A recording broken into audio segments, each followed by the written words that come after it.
ओम श्री सद्गुरवे नमः। समादरणीय श्रोता वृंद, पावन जीवन वृत्तांत नामक श्रृंखला में हम विभिन्न साधु महात्माओं संतों की जीवनियों पर प्रकाश डालते आए हैं।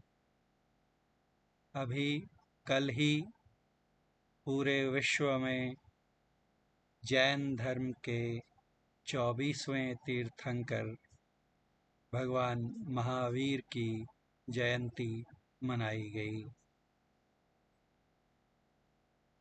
उसी शुभ अवसर पर यह प्रस्तुति तैयार की थी, जो आप सबों को सादर समर्पित है। जैन मत के प्रवर्तक संत भगवान महावीर। महावीर या वर्धमान महावीर जैन तीर्थंकरों की परंपरा में 24वें तथा अंतिम जैन तीर्थंकर थे।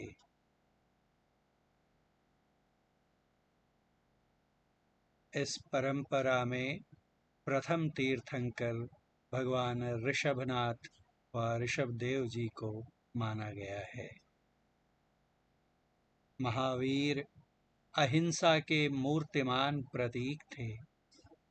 उनका जीवन त्याग और तपस्या से ओतप्रोत था। एक लंगोटी तक का परिग्रह नहीं था उन्हें। ऐसे समय में जब समाज में हिंसा, पशु बलि, कर्मकांड, जाति पाति के भेदभाव इत्यादि अतिशय प्रबल हो गए थे, भगवान वर्धमान महावीर और भगवान गौतम बुद्ध आए तथा इन कुरीतियों के विरुद्ध समाज में जागृति पैदा की। दोनों ही अहिंसा के सबल समर्थक थे।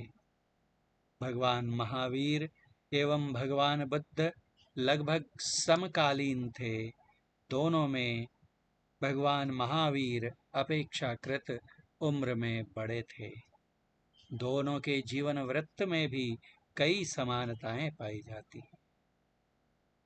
जैसा कि प्रायः सभी प्राचीन महात्माओं के संबंध में सत्य है, भगवान महावीर स्वामी के जीवन काल के बारे में भी एक राय नहीं है। एक गणना के अनुसार वे 84 वर्ष पर्यंत जिए,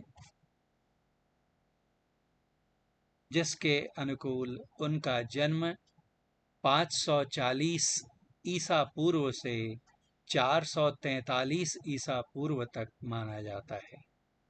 परंतु सामान्यतः प्रचलित मान्यता के अनुसार इनका जीवन काल 599 ईस्वी ईसा पूर्व से 527 ईसा पूर्व तक माना जाता है। इनके महापरिनिर्वाण का वर्ष होने के कारण 527 ईसा पूर्व से महावीर निर्वाण संवत का आरंभ हुआ माना जाता है। महावीर निर्वाण संवत।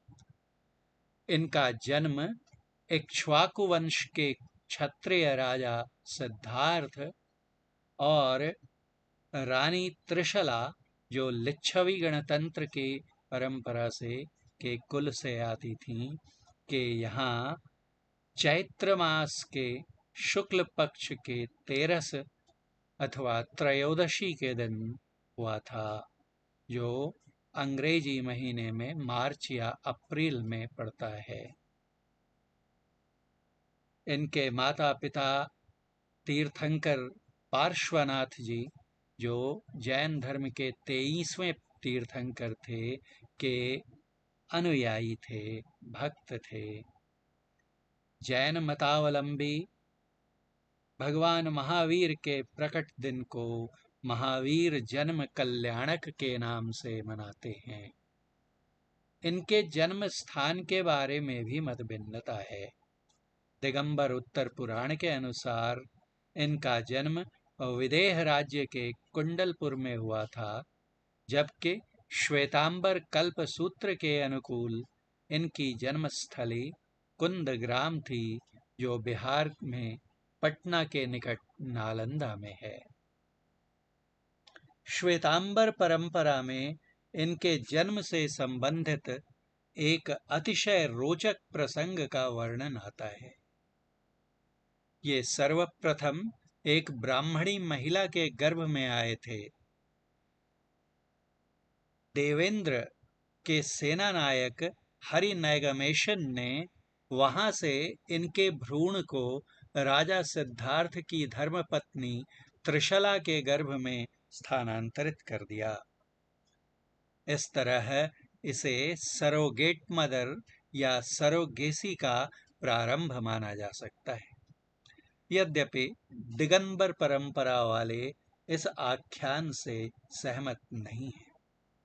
परंपरा अनुसार बताया जाता है कि भगवान महावीर 6 फीट ऊंचे थे, परंतु इसके बाद भी इन्हें सारे तीर्थंकरों में सबसे छोटे कद का तीर्थंकर कहा जाता है। उदाहरणार्थ 22वें तीर्थंकर नेमिनाथ या अरिष्ट नेमि के बारे में कहते हैं कि वे 98 फीट ऊंचे थे। इनके जन्म लेते ही इनके राज्य की सुख समृद्धि में अभूतपूर्व वृद्धि होने लगी। इस कारण इनके बचपन का नाम वर्धमान रखा गया। किंतु साहसी, तेजस्वी, ज्ञान पिपासु और अत्यंत बलशाली होने के कारण ये बाद में महावीर के नाम से विख्यात हुए।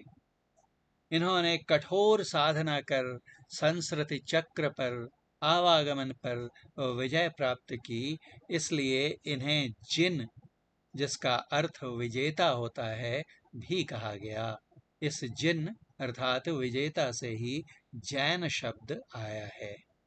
भगवान महावीर ने अपनी इंद्रियों पर विजय प्राप्त कर ली थी, अपनी इंद्रियों को जीत लिया था, जिस कारण इन्हें जितेंद्र भी कहा जाता है।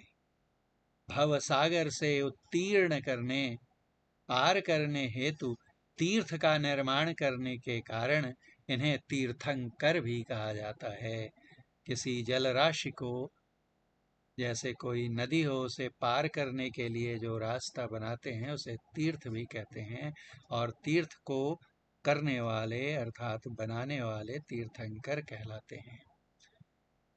अपने मनोविकार रूपी सभी शत्रुओं, शत्रु अरि कहते हैं, संस्कृत में एक शब्द शत्रु का समानार्थी शब्द अरि होता है। अपने मनोविकार रूपी सभी शत्रुओं का संहार कर देने के कारण ये अरिहंत व अरहंत भी कहे जाते हैं। अरि का हंत, हनन कर देने वाले। हृदय की समस्त ग्रंथियों को छिन्न भिन्न कर देने के कारण इनका एक नाम निर्ग्रंथ भी हुआ। ऐसे ही इन्हें अतिवीर, नयपुत्र, शमन व श्रमण, मुनि, भगवान, ब्राह्मण प्रभृति विविध नामों से अभिहित किया गया। श्वेतांबरों की माने तो इनका विवाह यशोदा नामक एक कन्या से हुआ था, जिनसे इन्हें प्रियदर्शना नामक पुत्री कन्या भी हुई। प्रियदर्शना का दूसरा नाम योजन भी बताया जाता है, परंतु दिगंबर इस विवाह से इनकार करते हैं और वे इन्हें अविवाहित मानते हैं। 30 वर्ष की वय में घर बार छोड़कर, राजपाट का परित्याग कर, निर्जन वन में जाकर ये कठोर साधना में तल्लीन हो गए और 12.5 वर्ष की साधना के उपरांत केवल व कैवल्य ज्ञान प्राप्त कर लिया। कहते हैं कि अपनी काया की तनिक भी न परवाह करते हुए इन्होंने इतना प्रचंड ध्यान किया कि इनके अंग पर के वस्त्र भी सड़कर गिर गए और ये निर्वस्त्र व दिगंबर हो गए। संभवतः दिगंबर शाखा का आरंभ यहीं से हुआ हो। दिगंबर का शाब्दिक अर्थ होता है दिक धन अंबर। दिक अर्थात दिशाएं, अंबर यानी वस्त्र, अर्थात दिशाएं ही जिनका वस्त्र हो वे दिगंबर कहलाते हैं। परंपरा के अनुसार वे कोई वस्त्र धारण नहीं करते, नग्न रहते हैं। तत्पश्चात इन्होंने 30 वर्षों तक जन साधारण को कल्याणोपदेश दिया और 72 वर्ष की उम्र में 527 ईसा पूर्व में पावापुरी, जो बिहार में राजगीर व राजगृह के निकट है, दीपावली के शुभ दिन महापरिनिर्वाण को प्राप्त हुए। एक कथा के अनुसार अंतिम समय में इनका प्रवचन चल रहा था और इनके प्रवचन से मंत्रमुग्ध सैकड़ों श्रोतागण बेसुध हुए जा रहे थे और अचानक जब उनकी शारीरिक चेतना लौटी तो उन्होंने पाया कि महावीर महाप्रस्थान कर चुके थे और अपने पीछे मात्र अपने केश, बाल और नाखून छोड़ गए थे। इनकी देह तो कर्पूर के सदृश वाष्पीभूत हो अदृश्य हो चुकी थी। इनके सबसे पहले शिष्य 11 ब्राह्मण बने जो 11 गणधर कहलाए, जिनमें इंद्रभूति गौतम अग्रणी थे।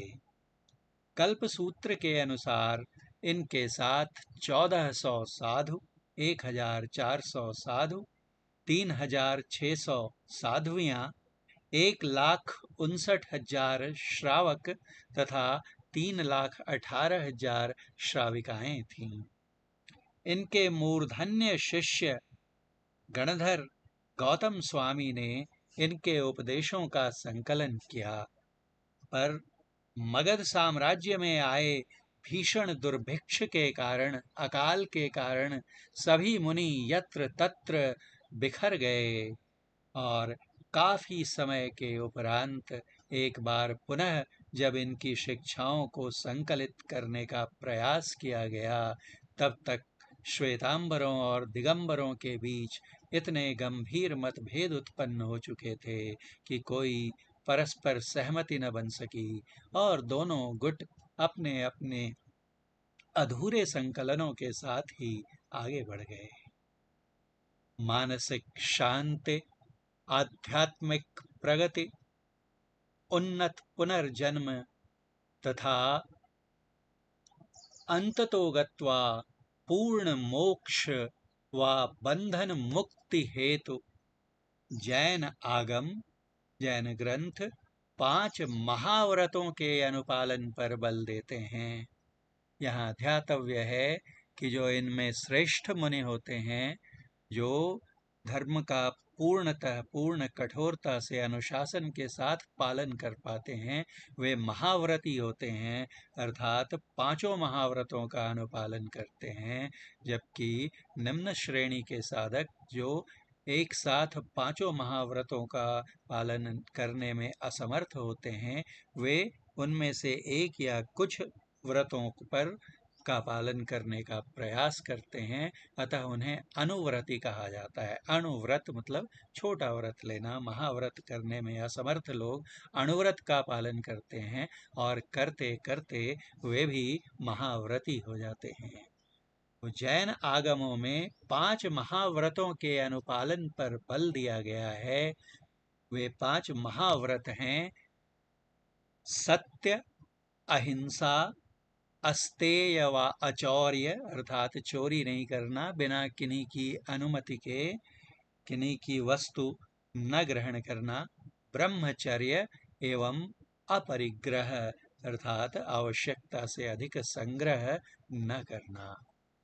भगवान महावीर ने 23वें तीर्थंकर भगवान पार्श्वनाथ के कार्यों को और व्यवस्थित कर जैन विचारधारा को एक संगठित कलेवर प्रदान किया। आप आत्मा और पुनर्जन्म में विश्वास करते थे। जब से उन्हें कर्मों के महत्व का पता चला, तब से निर्वाण प्राप्ति पर्यंत आपने अपने 27 जन्मों की बात कही है। इनके मतानुसार जीव अपने कर्मों के अनुसार संसार से बंधा रहता है और कर्मों तथा उनके पीछे मंशा मूल भावना से रंजित हुई आत्मा तदनुकूल विभिन्न शरीरों में जन्म लेती रहती है। आध्यात्मिक साधना का उद्देश्य जीव को कर्म फल से ऊपर उठाकर सिद्धों के मुक्त पुरुषों के लोक में स्थित कर देना है। नमोकार मंत्र जैन धर्म का सर्वाधिक महत्वपूर्ण मंत्र है। इसे नवकार मंत्र, नमस्कार मंत्र या पंच परमेष्ठ नमस्कार भी कहा जाता है। इस मंत्र में अरिहंतों, सिद्धों, आचार्यों, उपाध्यायों और साधुओं को नमस्कार किया गया है। वह मंत्र इस प्रकार है: नमो अरहंताणम, नमो श्रद्धानम, नमो आयर्याणम, नमो उवज्झायाणम, नमो लोये सव्वसाहूणम, एसो पंचणमोक्कारो सव्वपावप्पणासनो मंगलाणम च सव्वैशिम पढ़मं हवै मंगलम। नमो अरहंताणम अर्थात अरिहंतों को नमस्कार हो। नमो सिद्धाणम अर्थात सिद्धों को नमस्कार हो। अरिहंत और सिद्धों में एक सूक्ष्म अंतर है कि जो जीवन मुक्त होते हैं अर्थात शरीर रहते हुए जो मुक्ति प्राप्त कर चुके होते हैं और शरीर में भी बरतते हैं, उन्हें अरिहंत कहते हैं। और जब वो जीवन के बाद विदेह मुक्ति प्राप्त करते हैं तो वही सिद्ध कहलाते हैं। नमो आयर्याणम अर्थात आचार्यों को नमस्कार हो। नमो उवज्झायाणम अर्थात उपाध्यायों को, जो आचार्य से थोड़ा निम्न कोटि के शिक्षक होते हैं उन्हें उपाध्याय कहते हैं, को नमस्कार हो। नमो लोये सौव साहूणम इस लोक के सभी साधुओं को नमस्कार हो। एसो पंचणमोक्कारो यह 5 परमेष्ठियों को किया हुआ नमस्कार। सौव पावप्पणाशनो सभी पापों का नाश करने वाला है। मंगलाणम च सौवेशिम और सभी मंगलों में पढ़मम हवई मंगलम प्रथम मंगल है। जो अधिक बढ़े मुनि हैं वे महाव्रतों का पालन करते हैं, पर जो ऐसा करने में समर्थ नहीं हैं वे अनुव्रत धारण करते हैं। भगवान महावीर के उपदेश मानवता को सही कल्याण का मार्ग दिखलाने वाले। उन्होंने पहले स्वयं को उस मार्ग पर चलकर दिखलाया। करुणा की प्रतिमूर्ति थे वे। कहते हैं, एक बार वे किसी उद्यान में बैठे थे। वहीं निकट में कुछ बच्चे पत्थर फेंककर एक वृक्ष से आम्र फल तोड़ रहे थे। एक पत्थर संयोगवश इनके सर पर आ लगा और इनके सिर से रुधिर बहने लगा। बच्चे यह दृश्य देख भयभीत स्तंभित हो खड़े हो गए। पर यह क्या? महावीर की आंखों से अश्रु प्रवाहित होने लगे। यह देख बच्चे और भी सहम गए और इनके निकट आ इनसे क्षमा याचना करने लगे। हमें क्षमा कर दें ईश्वर। किंतु इन्होंने कहा, अरे मेरे प्यारे बालकों, मैं चोट लगने के कारण नहीं रो रहा। मैंने देखा कि तुम लोग पत्थर फेंक रहे थे और बदले में यह वृक्ष फल दे रहा था, पर तुम्हारे पत्थर के एवज में मैं तुम्हें कुछ नहीं दे पा रहा। मैं अपनी इस विवशता पर रो रहा। दया और क्षमा तो महापुरुषों का आभूषण होती है। एक बार ये ध्यानस्थ बैठे थे। पास ही में भेड़ चरा रहे एक गरेड़िए को कोई आवश्यक कार्य आन पड़ा, वह इनसे उसकी भेड़ों पर ध्यान देने को कहकर चला गया। इन्हें क्या खबर, ये तो गहरी ध्यान में लीन थे। थोड़ी देर में वह गरेड़िया लौटा और अपनी भेड़ों को वहां न पाकर आग बबूला हो गया।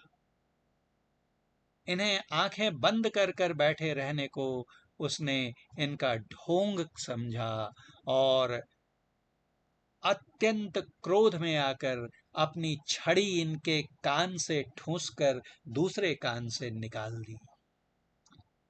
यह भयंकर दृश्य देख इंद्र कुपित होकर प्रकट हो गए और उस गरेड़िए को दंडित करने को उद्यत हो गए। तभी सहसा इनका ध्यान टूटा और उन्होंने इंद्र को इस गरेड़िए को क्षमा करने को कहकर उन्हें वापस भेज दिया। आप कहते थे कि हम सबों को अपनी संगति की रक्षा करनी चाहिए, पापों से यत्न पूर्वक बचना चाहिए, पंच महाव्रतों का पालन करना चाहिए, सबके प्रति सद्भाव रखना चाहिए, मन से भी किसी का बुरा नहीं सोचना चाहिए, किसी की हिंसा का विचार मन में भी नहीं लाना चाहिए, हमारा अपकार करने वालों को भी उदारता पूर्वक क्षमा कर देना चाहिए। आज भी देखा जाता है कि हमारे कई जैन भाई पर्युषण पर्व मनाते हैं और सबसे क्षमा मांगते हैं। 10 दिवसीय पर्युषण पर्व के अंतिम दिन संदेश भेजकर, फोन कर, पत्राचार कर अपने से जाने अनजाने में हुई सारी भूल चूकों के लिए ये क्षमा याचना करते हैं। महावीर कहते थे, क्या हुआ जो युद्ध में हजारों योद्धाओं को जीत लिया? अरे, अपने मन पर विजय सबसे बड़ी विजय है। ज्ञानी जनों से सीख कर, साधना कर शैलेशी अकंप अवस्था को प्राप्त करना ही हमारा लक्ष्य है। जो मनुष्य निष्कपट एवं सरल होता है, उसी की आत्मा शुद्ध होती है, और जिसकी आत्मा शुद्ध होती है, उसी के पास धर्म ठहर सकता है।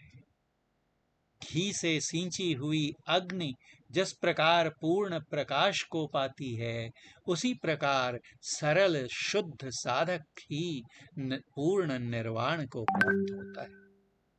वे कहते थे कि समाधि की इच्छा रखने वाले तपस्वी श्रवण को परिमित तथा शुद्ध आहार ग्रहण करना, निपुण बुद्धि के तत्व ज्ञानी साथी की खोज करनी और ध्यान करने योग्य एकांत स्थान में निवास करना चाहिए। सद्गुरु तथा अनुभवी वृद्धों की सेवा करनी, मूर्खों के संसर्ग से दूर रहना, एकांत चित्त से सत शास्त्रों का अभ्यास करना और उनके गंभीर अर्थ का चिंतन करना तथा चित्त में धृति रूप अटल शांति प्राप्त करने का प्रयास करना चाहिए।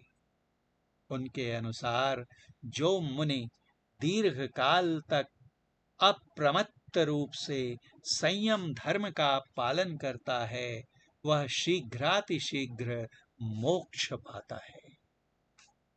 आज 4 अप्रैल 2023 को उनकी परम पावन जयंती के शुभ दिन हमें इनके आदर्शों, सदुपदेशों को स्मरण करने व उन पर चलने को दृढ़ संकल्पित होना चाहिए कि यही आज इनके प्रति हमारी सच्ची आदरांजलि होगी। जय भगवान महावीर, जय जिनेंद्र। हे गुरु।